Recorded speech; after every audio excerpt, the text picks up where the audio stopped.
kalau di sisi IT kita ya, kita biasa memanage apa yang bisa paling paling sering kita manage adalah dari sisi aplikasi dan juga networknya.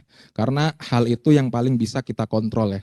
Di sisi network mungkin dari sisi environment di data center kita ya, di kampus ya mungkin kita melakukan packet capture, monitoring devices menggunakan SNMP, kemudian NetFlow, dan juga mungkin monitoring user experience sendiri ya dari sisi aplikasi.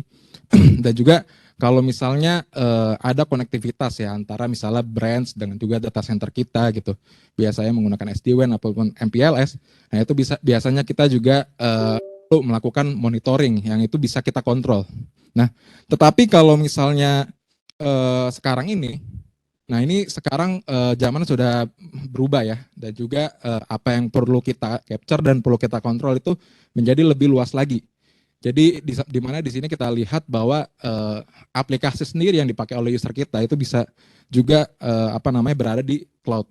Nah, kemudian juga internet sendiri itu menjadi service provider yang kita butuh andalkan, karena kalau misalnya kita pakai cloud gitu ya, kita pakai AWS, Azure, ataupun kita pakai collaboration tools, misalnya kita pakai Office 365 ataupun Teams. Nah, semuanya itu bergantung kepada service provider tersebut, bergantung kepada penyedia jasa. Nah, itu nggak bisa kita kontrol.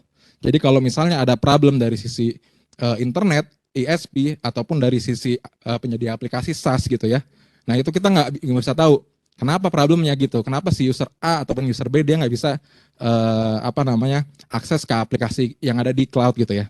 Ataupun misalnya kita mengadakan meeting, kenapa user-user ataupun direksi-direksi nih ya, dia mengalami permasalahan videonya glitch ataupun audionya hilang-hilangan pada saat meeting gitu. Nah itu kita nggak bisa lihat, nggak bisa kita kontrol.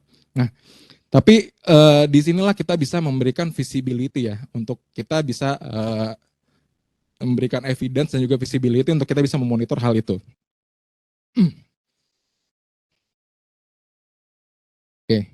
Nah, jadi kalau misalnya tadi untuk bagian aplikasi sendiri ya, sampai ke back end, sampai ke app dan code bisa di cover oleh apps dynamic. Nah, si Thousand Eyes sendiri dia bisa melakukan covering untuk kita memonitoring dari sisi misalnya di sini ya, ada gambaran dari remote workers ya, ataupun kita yang melakukan pekerjaan menggunakan VPN ataupun dari data center kita sendiri. Kemudian dari sisi data center kampus kita.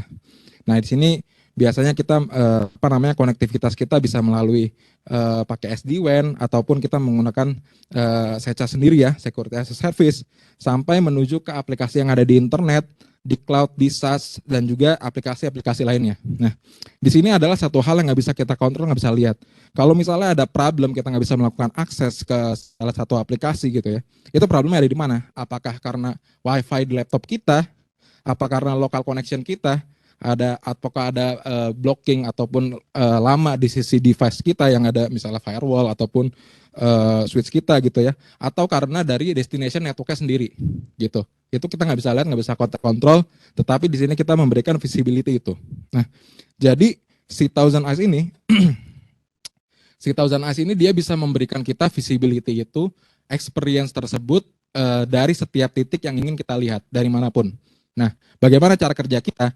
Kita mempunyai 3 jenis agent. Yang pertama ada enterprise agent, di bawah itu ya, enterprise agent, cloud agent, dan endpoint agent. Jadi kombinasi dari 3 agent ini memungkinkan kita untuk kita bisa memonitoring performance dari sisi experience ya, performance experience dari sisi user ataupun dari sisi satu tempat terhadap target destination yang ingin kita tuju. Nah, sebenarnya apa sih agent ini dan kerja seperti apa? Jadi si agent Thousand Eyes ini dia akan melakukan monitoring mulai dari sisi layer 3 ya, layer network devices sampai ke aplikasi sendiri. Kita bisa melakukan testing. Dan data apa tadi ada pertanyaan ya, kira-kira source data dari mana sih? Nah, Thousand Eyes itu dia pure agent, dia akan melakukan running testing dan nanti data performance yang akan kita dapetin.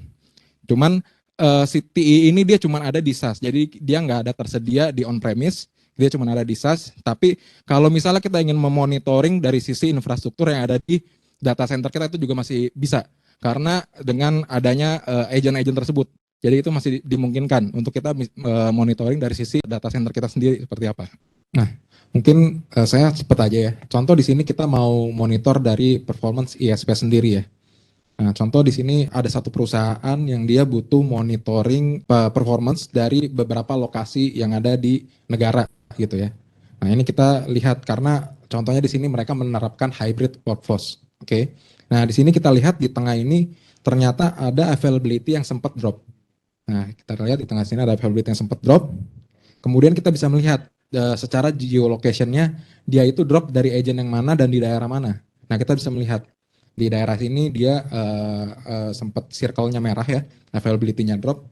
Nah, kemudian kita next lagi, kita bisa lihat problemnya ada di mana. Oh, ternyata pada saat dia melakukan establish HTTP connection, fasenya ini pada saat connection time, connect time-nya ini, dia ada yang merah-merah di sini.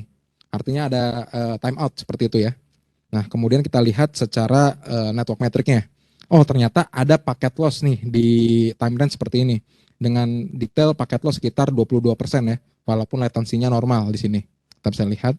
Nah, kemudian kita masuk ke path visualisasi. Nah, ternyata dari path visualisasi sendiri, kita bisa melihat ada 4 agent dari 4 lokasi yang berbeda. Dia ini mengalami problem nggak bisa connect ya ke aplikasi karena ada satu hop yang bermasalah. Oh, ternyata kita bisa tahu di sini ada ISP si WiFi fiber tersebut dia mengalami gangguan. Jadi itu menyebabkan 4 lokasi di apa namanya di lokasi yang berbeda itu mengalami masalah bisa lakukan akses. Jadi di sini kita bisa dapatkan evidence seperti ini ya. Jadi apa nextnya kita bisa proaktif langsung melakukan men-share tadi sempat dibilang Pak Will, share link gitu untuk kita bisa men-share evidence ini ke ISP yang bersangkutan. Dan juga kita bisa tahu performance ISP tersebut seperti apa. Oke, mungkin saya cepat aja. Nah, ini nextnya kita juga bisa monitoring API ya, adaptive API monitoring ya. Jadi karena kita bisa melakukan simulate transaksi, contoh di sini e-commerce ya. Jadi di mana kita memonitoring pada saat user itu masuk ke inventory, kemudian masuk dari promotion, kemudian dia masuk ke add cart dan juga melakukan check out. Jadi apa namanya kita bisa mensimulate itu kan nggak mungkin ya kalau misalnya kita melakukan check out cuman kartnya kita kosong. Nah kita bisa mensimulasi itu dan kita bisa tahu setiap transaksi itu berapa sih respon time-nya dan apakah bisa dilakukan gitu. Nah di sini kita juga bisa secara dynamical ya, secara dinamis kita bisa men-set parameter apa yang mau kita ambil untuk kita apa namanya kita jalankan di synthetic test berikutnya, di API berikutnya. Contoh, misalnya API tadi ya, API checkout itu dia butuh bisa kita testing kalau misalnya dia ada parameter cart API. Yang parameter itu kita bisa masukkan. Nah itu kita bisa simulate dan kita bisa running. Jadi kita bisa tahu secara full dari inventory API sampai ke checkout API itu seperti apa performanya. Dan juga berapa lama dia resolution time-nya. Nah, nextnya ya, terkait employee digital experience yang kita bisa melihat spesifik ke apa namanya performance pada saat si user tadi buka aplikasi ataupun browser ya. Kita bisa tahu experience score-nya. Contoh di sini saya ada buka portal mastersystem.co.id. Di sini dia menyatakan experience score sekitar 84%. Nah, pada saat saya buka, saya bisa melihat dari laptop saya menuju ke internet connection-nya sendiri, ke gateway, menggunakan VPN sampai ke apa namanya site tujuan saya. Nah itu kita bisa tahu semua performanya seperti apa, apakah ada lambat dari sisi VPN ataupun local connection ataupun site tujuan saya. Nah di sini kita bisa tahu juga kalau misalnya ada problem dan juga performance VPN dan juga local connection kita seperti apa.